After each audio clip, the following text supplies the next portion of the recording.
कभी आपने ये सोचा है कि आपको किसी चीज़ को पाने की इच्छा है और जब आप उस चीज़ को पा लेते हो फिर आपको किसी और चीज़ को पाने की इच्छा आ जाती है। तो ये ऐसा होता क्यों है? देखो हमारी पूरी बॉडी की फीलिंग्स सब कुछ हार्मोन के थ्रू ड्रिवन होती है और इन हार्मोन्स में सबसे इम्पोर्टेंट हार्मोन होता है जिसका नाम है डोपामिन। और डोपामिन को ही लोग सबसे ज़्यादा मिसअंडरस्टूड करते हैं। डोपामिन को लोग सोचते हैं कि ये एक हैप्पीनेस हार्मोन है, कि जब डोपामिन रिलीज़ होगा तो हमें हैप्पीनेस आएगी। नहीं, ऐसा नहीं होता है, ठीक है?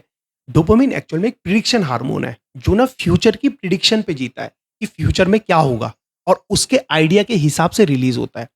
जैसे कि मान लो आपको कोई एग्ज़ाम क्रैक करना है या आपको कोई जॉब क्रैक करनी है, तो आप ना उस चीज़ की प्लानिंग बना रहे हो, कि ये क्रैक कैसे होगा और उस चीज़ की प्लानिंग आपको बहुत सही लग रही है कि हाँ, इससे क्रैक हो जाएगा, तो उस टाइम पे डोपामिन रिलीज़ होगा। ये याद रखना एग्ज़ाम अभी क्रैक नहीं हुआ है, बस उसका आइडिया आपके दिमाग में है।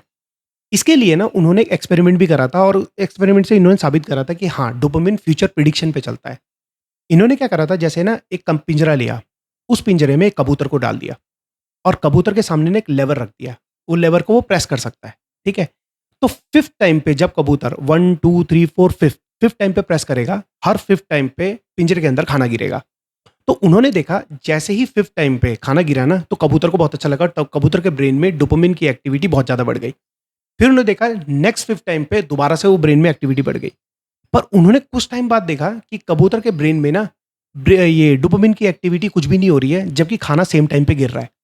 तो इससे ना ये पता लगा कि एक्चुअल में कबूतर को खाने की खुशी नहीं है, कबूतर को खाने की इच्छा को पाने की खुशी है। मतलब कि वो इस इच्छा पे जी रहा है कि खाना गिरेगा दोबारा से, ठीक है?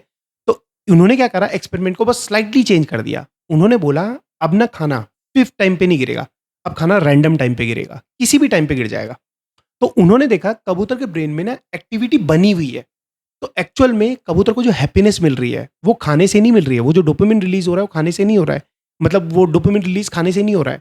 वो किससे हो रहा है? फ्यूचर प्रेडिक्शन से हो रहा है। वो हमेशा ये सोच रहा है कि कभी ना कभी तो खाना गिरेगा।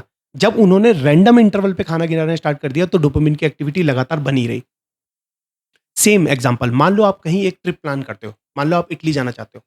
अब आप सोच रहे हो मैं 3 दिन के लिए इटली जा रहा हूँ, तो मेरे को सारे म्यूज़ियम भी कवर करने हैं, मेरे को सारी पेंटिंग्स भी देखनी है, मेरे को वहाँ के सारे रेस्टोरेंट में भी खाना खाना है अच्छे-अच्छे। तो आपने ना पूरा एक टाइट शेड्यूल बना रखा है।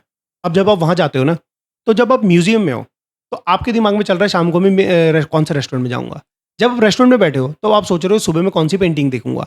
तो आप ना सिर्फ़ फ्यूचर प्रेडिक्शन को देख-देख के ही हैप्पीनेस ले रहे हो। तो इस टाइम पे सारी हैप्पीनेस केवल डोपामाइन के थ्रू आ रही है। सेम देखा गया है मैरिजेस में। जैसे मान लो कि आप किसी लड़की से मिलते हो और उस लड़की से मिलने के बाद आप उससे पहली बार बात करते हो और आपको ये लगता है यार आप में और उसमें कितनी सिमिलैरिटी है। तो आप ना अब फ्यूचर प्रेडिक्शन में अपने आप को देखने लग जाते हो कि भई मैं इससे शादी करूँगा तो बहुत अच्छा रहेगा, हम दोनों ऐसे रहेंगे, वैसे रहेंगे। तो आपको ना अच्छा लग रहा है। ये जो आइडिया है ना कि फ्यूचर में सब कुछ बढ़िया होता जाएगा, ये आइडिया ही डोपामाइन रिलीज़ हो रहा है। लेकिन थोड़े टाइम बाद आप उस लड़की से मान लो शादी भी कर लेते हो और शादी करने के 2-3 साल बाद आप देखोगे कि मतलब वो स्पार्क खत्म हो चुका है। वो स्पार्क खत्म कैसे हुआ? वो स्पार्क खत्म इसलिए हुआ कि वो जो फ्यूचर एक्टिविटी थी ना, जो आपके दिमाग में इमेजिनेशन बन रही थी, वो इमेजिनेशन अब खत्म हो गई है। अब वो रियलिटी बन चुका है आपकी, राइट?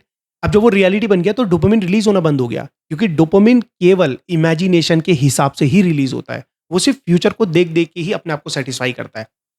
तो अगर डोपामिन केवल फ्यूचर पे ही रिलीज होगा, फ्यूचर एक्टिविटी पे, फ्यूचर मतलब हमारे जो दिमाग में इमेजिनेशन चल रही है उससे ही रिलीज होगा, तो डोपामिन तो हमेशा जो रियलिटी है उसमें हैप्पीनेस मतलब हमें दे ही नहीं सकता है। यस एग्जैक्टली वो नहीं दे सकता है। तो फिर हमारे पास हैप्पीनेस आएगी कहाँ से रियलिटी में जीने में? देखो, डोपामिन के अगेंस्ट में कुछ हार्मोन और होते हैं, जिसमें से बहुत इंपॉर्टेंट हार्मोन है सेरोटोनिन, ऑक्सीटोसिन, वैसोप्रेसिन, ठीक है?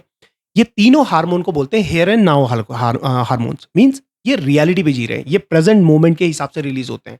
अब कैसे? सेरोटोनिन एक्चुअल में वो हार्मोन है जो आपके रियलिटी में, ये स्टेबिलिटी हार्मोन भी बोलते हैं इसे, कि जो आपके ना सामने जो चीजें हो रही है आप सिर्फ उससे खुश हो रहे हो। कि जैसे आपने कोई इसी टाइम पे कोई मतलब जूस पिया, आपको जूस पी के बहुत अच्छा लगा, तो ये सेंसेस के बेस पे काम करता है कि आपके सेंसेस अभी क्या फील कर रही है, इस मोमेंट पे क्या फील कर रही है। ये डोपामिन की तरह नहीं होता कि फ्यूचर प्रेडिक्शन के हिसाब से अपने आप को सेटिस्फैक्शन देगा। नहीं, आप कोई चीज़ खा रहे हो, आपको अच्छा लग रहा है, पी रहे हो, आप किसी इंसान के साथ अभी बातें कर रहे हो, वो बातें करना अच्छा लग रहा है, तो ये सब सेरोटोनिन से हो रहा है। सेरोटोनिन के साथ कुछ और हियर एंड नाउ हार्मोन होते हैं जो कि प्रेजेंट मोमेंट पे चलते हैं, जिनका नाम है oxytocin and vasopressin. Oxytocin actual में वुमेन पे बहुत ज़्यादा रिलीज होता है ब्रेन में, और वेसोप्रेसिन एक्चुअल में ये मेन में बहुत ज़्यादा होता है। अब वेसोप्रेसिन का मीनिंग क्या है? वेसोप्रेसिन एक्चुअल में कनेक्शन हार्मोन है। किसी पर्टिकुलर फीमेल या मेल के साथ जो कनेक्शन बनाना है, वो वेसोप्रेसिन से डिसाइड होता है मेल बॉडी में, ठीक है? इन्होंने जानवर में भी एक्चुअल में ये देखा गया है कि जब किसी जानवर के दिमाग में अगर वेसोप्रेसिन ज़्यादा रिलीज़ हो रहा है, तो उसके पास भले ही बहुत सारे फीमेल पार्टनर्स हैं, पर वो एक ही के साथ रहना चाहेगा।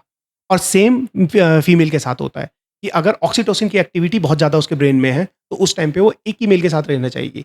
मतलब कि वो एक के साथ बॉन्ड बनाने के लिए बहुत ज़्यादा बहुत ज़्यादा उत्तेजित रहेगा कि मैं इस तरफ ही जाऊँ, ठीक है? इसी वजह से जो वेसोप्रेसिन है, उसको बोलते हैं गुड हस्बैंड हार्मोन। मतलब कि गुड हस्बैंड मतलब वो एक ही के साथ रह रहा है केवल। तो जो वेसोप्रेसिन, ऑक्सीटोसिन एंड ये सेरोटोनिन, ये तीनों हार्मोन ही वो हार्मोन हैं जो एक्चुअल में लाइफ में स्टेबिलिटी को बहुत ज़्यादा इंपॉर्टेंस देते हैं, ठीक है? और वेसोप्रेसिन और सेरोटोनिन, इन दोनों की ही एक्टिविटी अगर किसी मेल के दिमाग में बहुत ज़्यादा है, तो उसी मेल को हम बोलते हैं मैच्योर हो गया है बहुत ज़्यादा। मैच्योरिटी एक्चुअल में ये हार्मोन की एक्टिविटी होती है। वो डोपामिन के थ्रू अपने आप को सैटिस्फैक्शन नहीं देता कि वही फेम, पैसा, ये सब चीज़ों से उसको हैप्पीनेस मिलेगी। क्यों? क्योंकि वो फ्यूचर प्रेडिक्शन है। जब आप देखोगे कि हम जैसे देखते हैं राइट कि सेलिब्रिटी की लाइफ है, तो सेलिब्रिटी की लाइफ कितनी अच्छी होगी, वो उसके पास तो बहुत पैसा है, वो ऐसे-ऐसे महल में रहता होगा, राइट? तो हम जो इमेजिन कर रहे हैं ना, वो इमेजिनेशन ही डोपामिन रश है। अब सेरोटोनिन और ये ऑक्सीटोसिन और ये जो वेसोप्रेसिन है, ये तीनों रियलिटी है, कॉन्क्रीट रियलिटी पे। तो जो मैंने अभी आपको एग्जांपल दिया था कि शादी हो गई, वो पर्सन आपके साथ रह रहा है, तो रिसर्च में ये पाया गया है कि अगर डोपामिन की एक्टिविटी से तुम हैप्पीनेस ले रहे हो शादी के बाद भी, तो वो मैक्सिमम 18 मंथ्स चलती है। 18 मंथ्स के बाद आपको सेरोटोनिन पे स्विच करना ही पड़ेगा, लेकिन ये आप डिसाइड नहीं करोगे। सेरोटोनिन पे स्विच करने का मतलब ये है, आपको प्रेजेंट रियलिटी को इंपॉर्टेंस देनी पड़ेगी। अगर आप अभी भी फ्यूचर को देख रहे हो, तो आप किसी ना अलग पार्टनर को देखने लग जाओगे, राइट? क्योंकि आपको वही स्पार्क चाहिए। जो स्पार्क आपको इस पार्टनर से मिला था, वही इसका स्पार्क आपको एक किसी और पार्टनर से मिलेगा, फिर किसी और पार्टनर से। तो ऐसा देखा गया है कि कई लोग हज़ार-हज़ार पार्टनर के साथ रहने के बाद भी सैटिस्फाइड नहीं होते, क्योंकि वो द वन को ढूँढ रहे होते हैं। द वन कुछ नहीं होता, द वन बस एक इमेजिनेशन होती है कि बस वो इंसान आएगा और सब कुछ बदल जाएगा। ऐसा कभी नहीं होगा। क्यों? क्योंकि हर इंसान में कुछ ना कुछ फ्लॉज़ तो होते ही हैं। तो डोपामिन की एक्टिविटी जिसकी बॉडी में बहुत ज़्यादा है, तो वो हमेशा फ्यूचर प्रेडिक्शन पे चलेगा। अब डोपामिन के साथ ना एक और हार्मोन होता है जिसको बोलते हैं टेस्टोस्टेरोन, जो मेल में बहुत ज़्यादा होता है, ठीक है? और इसी एक्टिविटी की वजह से मतलब मेल में देखा गया है कि वो किसी न किसी चीज़ को चेस ही करते जाते हैं। डोपामिन ये जो टेस्टोस्टेरोन होता है, ये एक्चुअल में डोपामिन की एक्टिविटी को और ज़्यादा ऊपर लेके जाता है। मतलब कि मान लो आपको किसी इंसान के साथ अच्छा लग रहा है, तो अगर किसी लड़के का टेस्टोस्टेरोन बहुत ज़्यादा है और खासकर ये लड़कों में ही ज़्यादा होता है, तो उसको ना उस इंसान के साथ रहने के बाद अब उसको कोई और पार्टनर चाहिए होगा। क्यों? क्योंकि उसकी बॉडी में उस इंसान के साथ डोपामिन रिलीज़ होना बंद हो जाएगा। अब उसे किसी और इंसान के साथ वही उसी तरह का हाई चाहिए, ठीक है? तो टेस्टोस्टेरोन एक्चुअल में डोपामिन के साथ मिलके काम करता है, और ये एक्चुअल में मेल बॉडी में यंग एज में बहुत ज़्यादा मतलब एक्टिव रहता है। जब टेस्टोस्टेरोन लेवल हाई होता है, तो ये देखा गया है स्टडीज़ में कि वो इंसान they are highly unlikely to marry. वो लोग शादी नहीं करते हैं। क्यों? क्योंकि वो हमेशा नए-नए रश को ढूँढते रहते हैं कि नए-नए मेरे को नए-नए एक्सपीरियंसेस होंगे, ये सब चीज़ें होती रहेगी। लेकिन उसके बाद अब सवाल ना इसमें ये आता है कि जब ये हम डिसाइड नहीं कर रहे हैं, राइट? ये डोपामिन, टेस्टोस्टेरोन ये सब चीज़ें डिसाइड कर रहे हैं, तो शादी करके मतलब सेटल होना ज़रूरी होता है? तो रिसर्च में पाया गया है इसका आंसर है येस, ज़रूरी होता है। अब ज़रूरी क्यों होता है? क्योंकि किसी न किसी एज में आपकी बॉडी में टेस्टोस्टेरोन का लेवल गिर ही जाएगा, और जब वो गिर ही जाएगा ना, तो सेरोटोनिन और ऑक्सीटोसिन ये डोमिनेट करेंगे। जभी भी टेस्टोस्टेरोन हाई होगा, तो सेरोटोनिन और ऑक्सीटोसिन की एक्टिविटी कम रहेगी ब्रेन में। कम रहेगी मतलब आप रियलिटी को ज़्यादा एप्रिशिएट नहीं करोगे, आप हमेशा फ्यूचर को एप्रिशिएट करोगे। लेकिन जैसे ही टेस्टोस्टेरोन लेवल गिरेगा और डोपामिन की एक्टिविटी गिरेगी, तो सेरोटोनिन और ऑक्सीटोसिन टेक ओवर करेंगे। तो आपको ना रियलिटी ज़्यादा अच्छी लगने लग जाएगी। आपके सामने जो चीज़ है, आप बस उसी को एक्सपीरियंस करके उस पे हैप्पीनेस लेने लग जाओगे। तो ये नहीं है कि मतलब फेम बेकार होती है, ये बेकार होती है, नहीं। ये बस ब्रेन की एक्टिविटी इसी तरह से होती है।